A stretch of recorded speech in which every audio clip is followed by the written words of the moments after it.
ಏ ಒಡ್ಡರಾಮ, ನೀನೆಯೋ ಒಡ್ಡರ ಸಿದ್ದರಾಮ, ಲಕ್ಷದ ಮೇಲೆ 96,000 ದೇಗುಲ ಕೆರೆಗಳನ್ನು ಕಟ್ಟಿಸುತ್ತಿರುವವನು. ಮೂರ್ಖ, ಶತಮೂರ್ಖ. ಲೋಕ ಕಲ್ಯಾಣಕ್ಕಾಗಿ ಕೆರೆಗಳನ್ನು ಕಟ್ಟಿ ಆತ್ಮೋದ್ಧಾರಕ್ಕಾಗಿ ದೇಗುಲಗಳನ್ನು ಕಟ್ಟಿದರೆ ಅದನ್ನು ನೀವು ಮೂರ್ಖತನವೆನ್ನುತ್ತಿದ್ದೀರಿ. ಅಂದರೆ ಇದು ತಪ್ಪೇನು? ಕಲ್ಲ ಮನೆಯ ಮಾಡಿ, ಕಲ್ಲ ದೇವರ ಮಾಡಿ, ಕಲ್ಲ ಮೇಲೆ ಕಲ್ಲ ಕಡೆಯುವವರನ್ನು ಮೂರ್ಖರೆನ್ನದೆ ಇನ್ನೇನನ್ನಬೇಕು?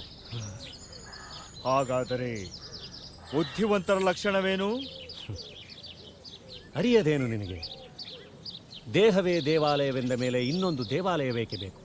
ಪ್ರಾಣವೇ ಲಿಂಗವೆಂದ ಮೇಲೆ ಇನ್ನೊಂದು ಲಿಂಗ ಬೇಕೇ ಬೇಕು. ಹೇಳಲಿಲ್ಲ ಕೇಳಲಿಲ್ಲ ಗುಹೇಶ್ವರ. ನೀನು ಕಲ್ಲಾದರೆ ನಾನೇನು? ಸಿದ್ದರಾಮ, ನೀನು ಸಾಧನೆಗಾಗಿ ಇದನ್ನೆಲ್ಲ ಮಾಡುತ್ತಿಲ್ಲ. ಕೀರ್ತಿ ಶನಿಯ ಬೆಂಬತ್ತಿ ಹೊರಟಿರುವೆ. ಈ ಉಘೆಗಳಿಂದ ಸೊಕ್ಕಿರುವೆ. ಹೇಸಿಗೆ ಆಗುತ್ತಿದೆ ನಿನ್ನ ಅಹಂಕಾರ ನೋಡಿ. ಇಲ್ಲಯ್ಯ, ಆ ಶಿವನ ಕೃಪೆಗಾಗಿ ಹಂಬಲಿಸಿದನೆ ಹೊರತು ಕೀರ್ತಿಗಾಗಿ ಅಲ್ಲ. ಶಿವನನ್ನು ಒಲಿಸಿಕೊಳ್ಳಬೇಕಾದರೆ ಶಿವನನ್ನು ಸ್ತುತಿಸಬೇಕು, ಕಲ್ಲು ಮಣ್ಣುಗಳನ್ನಲ್ಲ. ಎಷ್ಟು ಕಾಲ ಕಲ್ಲಿಗೆ ಹಾಲೆರೆದರೇನು?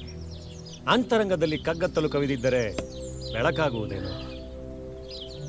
ಸುರಿವ ಮಳೆ, ಹರಿವ ಹೊಳೆ ಜನರಿಗೆ ಆಸರಿಕೆಯಾಗುತ್ತದೆ. ನಾನು ಕೊಟ್ಟ ನೀರು, ನಾನು ಕಟ್ಟಿಸಿದ ದೇಗುಲ ಎನ್ನುವ ಅಹಂ ಯಾಕೆ? ಸಿದ್ದರಾಮ, ನಿನ್ನ ಆತ್ಮೋದ್ಧಾರದ ಹಾದಿ ನಿಚ್ಚಳವಾಗಿದ್ದರೂ ಯಾಕೆ ಸುಮ್ಮನೆ ಬಳಲುತ್ತಿರುವೆ? ಕ್ಷಮಿಸು ತಂದೆ. ಬೆಳಕನ್ನು ಕಂಡ ಮೇಲೂ ಯಾರಾದರೂ ಕತ್ತಲನ್ನು ಬಯಸುವರೆ? ತಿಳಿಯದೆ ಮಾಡಿದ ಅಪರಾಧ, ಕ್ಷಮಿಸು. ಚಿಂತಿಸಬೇಡ ಸಿದ್ದರಾಮ. ತನ್ನನ್ನು ಮರೆತು ಇದಿರನ್ನು ಅರಿದು ಇರಬಲ್ಲವನಾದರೆ ಆತನೇ ನಿಜವಾದ ಶಿವಭಕ್ತ. ಆತನಿಗೆ ಶಿವನು ತಾನಾಗಿಯೇ ಒಲಿಯುವನು. ನೀನು ನಿನ್ನ ಶಕ್ತಿಯನ್ನೇ ಮರೆತಿರುವೆ. ಗುರುವೇ, ಈ ಮೂರ್ಖನಿಗೆ ಅರಿವು ನೀಡಿದಿರಿ.